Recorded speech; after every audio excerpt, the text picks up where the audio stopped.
और भी data transformation series में आज आप लोग को फिर से रूबरू कराना चाहूंगा कुछ ट्रांसफॉर्मेशन की और प्रोसेस से, जिसमें आपके सामने कुछ डेटा सेट लेके उसे ट्रांसफॉर्म करने की कोशिश करेंगे, उसको शेप में लाने की कोशिश करेंगे। किस डेटा को? बिल्कुल ही डर्टी डेटा होगा जिसको हम लोग शेप में लेके आने की कोशिश करेंगे, ट्रांसफॉर्म करने की कोशिश करेंगे। इनिशिएटिव लिया है, क्या हुआ?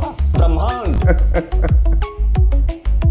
तो डेटा ट्रांसफॉर्मेशन को थोड़ा सा और एक्सप्लोर करते हैं और उसके लिए सबसे पहले गेट डेटा के थ्रू डेटा लोड कराना बनता है। एक्सेल वर्कबुक एक मेरे पास सिंपल फाइल है, उसे मैं लोड करा लेता हूं और उसके बाद प्रोसीड करते हैं ट्रांसफॉर्मेशन के साथ डेटा को शेप में लेने की बात करेंगे। ये मैं एक्सेल के एक सैंपल डेटा को लोड करा रहा हूं जिसमें मैं ऑर्डर, ये वाला जो टेबल है, बस इसे लोड करा लेता हूं। ट्रांसफॉर्म डेटा पे क्लिक किया, ये ऑर्डर टेबल लोड होके कहां पे जाएगा? पावर क्वेरी के अंदर।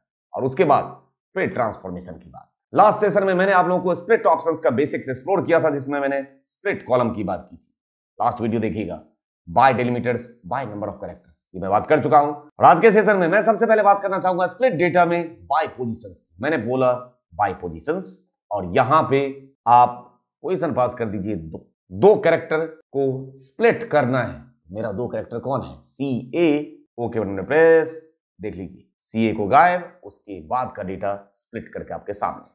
फिर देखिए यहां पे मैंने बोल दिया एक सिचुएशन और क्रिएट कर देते हैं, स्प्लिट कॉलम। मैंने बोला बाय पोजीशंस में पहला पोजीशन तो ले लेता हूं मैं 2, कॉमा, फिर बात कर लेता हूं सपोज 4।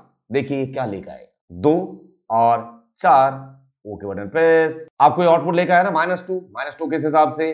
अगर आप टोटल कैरेक्टर देखें, फोर्थ पोजीशन कौन है? 2 तो आप पहले ही स्प्लिट कर चुके हैं, CA।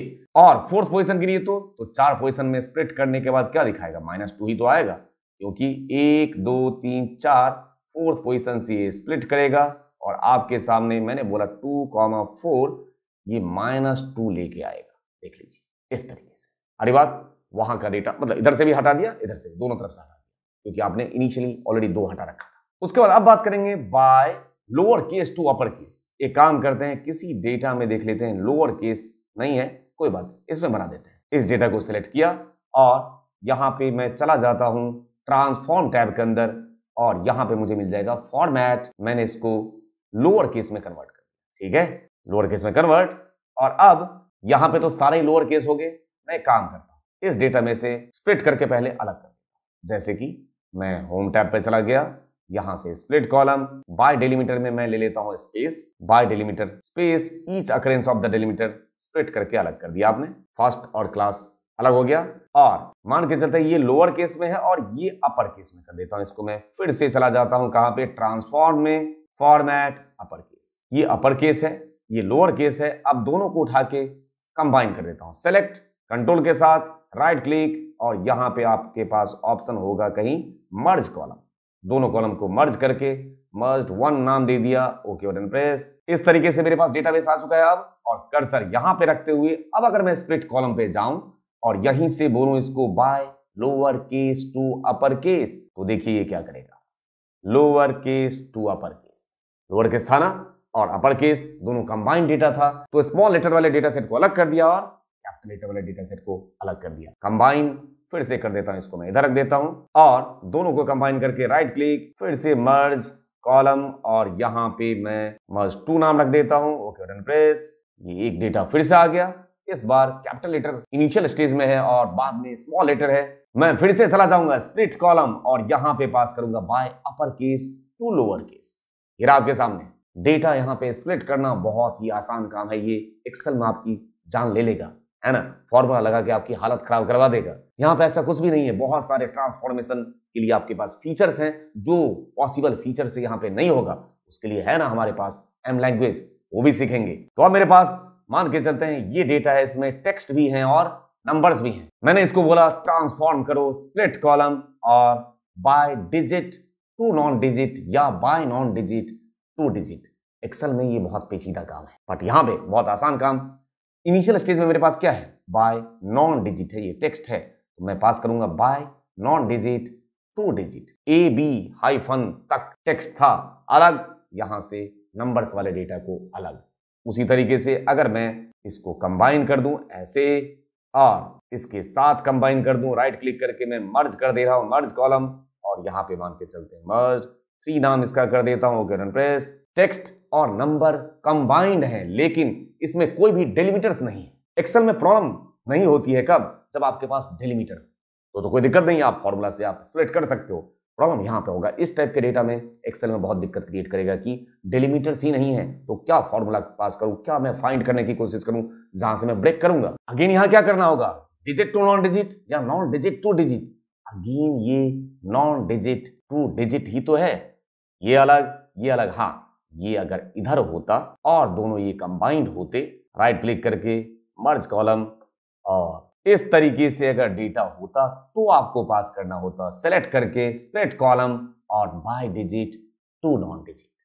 इस पे क्लिक, दोनों डेटा आपके पास अलग, ये देख लीजिए, डिजिट अलग नॉन डिजिट अलग। तो ये तो हो गया स्प्लिट कॉलम की बात। और अब मेरे पास जब डेटा उस टाइप का है ही, तो क्यों ना थोड़ा सा ट्रांसफॉर्म में चला जाए, और यहां पे चलते हैं। स्प्लिट कॉलम की बात हमने देख ली है, अब बात करते हैं फॉर्मेट। मैंने आपको दिखा दिया, लोअर केस में कन्वर्ट करना है, अपर केस में कन्वर्ट करना है, प्रॉपर केस में कन्वर्ट करना है, कैपिटलाइज ईच वर्ड या ट्रिम, क्लीन, ये सारी बातें आप एक्सेल में ऑलरेडी आज जब फंक्शन यूज किए हैं, यहां पे फंक्शन की जरूरत नहीं है। आप लोअर केस में करेंगे तो लोअर में कन्वर्ट कर देगा, अपर में तो अपर में, प्रॉपर केस है ये। उसके बाद ट्रिम का काम क्या होता था एक्सेल में भी, यहां पे भी common, it removes leading and trailing. मतलब क्या, उस टेक्स्ट स्ट्रिंग में आगे और पीछे कुछ भी एक्स्ट्रा अगर स्पेस लगा होगा, उसको रिमूव करने का काम कौन करेगा, ट्रिम करेगा। मतलब अगर सिंगल स्पेस है दो वर्ड के बीच में, उसे तो नहीं हटा सकता, वो तो होना ही चाहिए, लेकिन उस सिंगल स्पेस के अलावा जो कुछ और एक्स्ट्रा स्पेस होगा, उसे हटाने के लिए कौन, उसे हटाने के लिए है ट्रिम।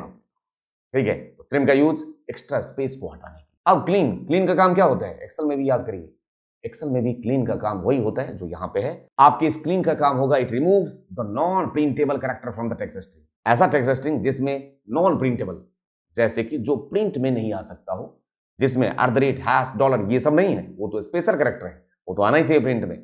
नॉन प्रिंटेबल कैरेक्टर होगा, वो कब आता है, जब आपके पास कोई ऐसा डेटा जो कि आपने किसी ERP से डाउनलोड किया हो, किसी दूसरे सर्वर से डाउनलोड किया हो, तो ऐसे डेटा के आने के चांसेस ज्यादा होते हैं। उस टाइप के डेटा को ट्रांसफॉर्म करने के लिए आप क्लीन यूज करें, तो बेफालतू की चीजें होंगी वो हटा देगा, आपका डेटा सेट छोड़ देगा। फिर बात ऐड प्रीफिक्स, ऐड सफिक्स। मान के चलते प्रीफिक्स मैंने यहां पे ऐड कर दिया। इनिशियल स्टेज में मैं क्या लगाना चाहता हूं, मैंने बोल दिया मिस्टर लगा दो, ओके डन प्रेस। यहां देख लीजिए, इस तरीके से ये हो गया प्रीफिक्स, है ना। उसके अलावा ऑप्शन है आपके पास सफिक्स, ये बाद में ऐड करें। यहां पे जाएं और मुझे अगर बाद में कुमार लगाना है, तो मुझे कुमार में पहले स्पेस देना पड़ेगा, तब कुमार लिखना, कुमार, ओके डन प्रेस। इस तरीके से देख रहे हैं, ये हुआ प्रीफिक्स और सफिक्स। किसी डेटा सेट में आप या तो पहले या बाद में कुछ और ऐड ऑन करना चाहते हो, तो आप प्रीफिक्स और सफिक्स यूज करें। और अब बात डेटा को एक्सट्रैक्ट करने की, ये रहा आपका एक्सेल वाला length function. Length number of character को गिन देगा। उसके बाद इसको हटाइए वापिस, और इसको वापिस ले आते हैं, मिस्टर भी हटा दिया जाए। अब देखिए extract first characters, first how many characters, यहां पे लिया मैंने फर्स्ट कैरेक्टर्स, मैंने बोल दिया 2, तो स्टार्टिंग के 2 कैरेक्टर को ये एक्सट्रैक्ट करके ले जाएगा। देखिए डबल ए आ गया ना। ये आप तब यूज करें जब आपके पास फिक्स्ड विड्थ हो डेटा का, जैसे कि इस टाइप का कोई डेटा हो ना, जिसमें से ये देखिए डेट है ना, इसमें स्टार्टिंग में 2 2 2 सब में फिक्स है। इस तरीके के डेटा को आप यूज कर सकते हैं। या ये देखिए, ये था, ये दोनों डेटा जब मर्ज था ना, उसमें से मान के चलते मैंने मर्ज कर दिया, और मर्ज कर देने के बाद इस टाइप से डेटा है।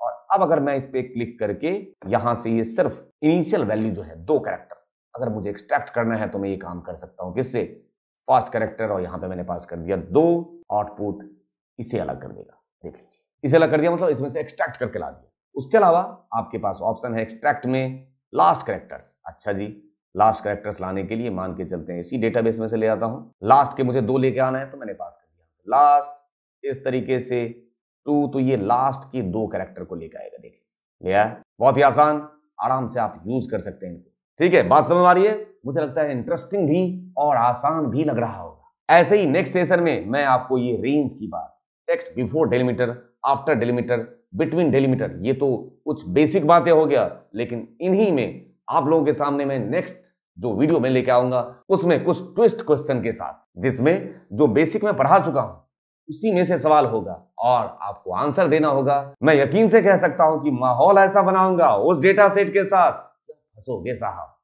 ठीक है, ट्रांसफॉर्मेशन दिखने बड़ा आसान लग रहा है, बहुत आपको लग रहा होगा कि कुछ भी नहीं है, तो बच्चों वाली चीज है नहीं।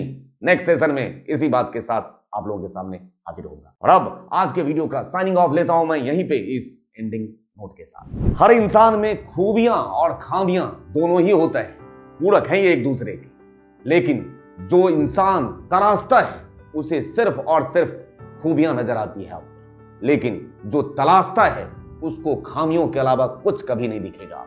और वो हम पे ही तो निर्भर करता है कि आखिर हमें फैसला क्या लेना है, खूबियां तलाशने का या खामियां तलाशने का। Thank you for love and support to my channel. Thank you दिल से।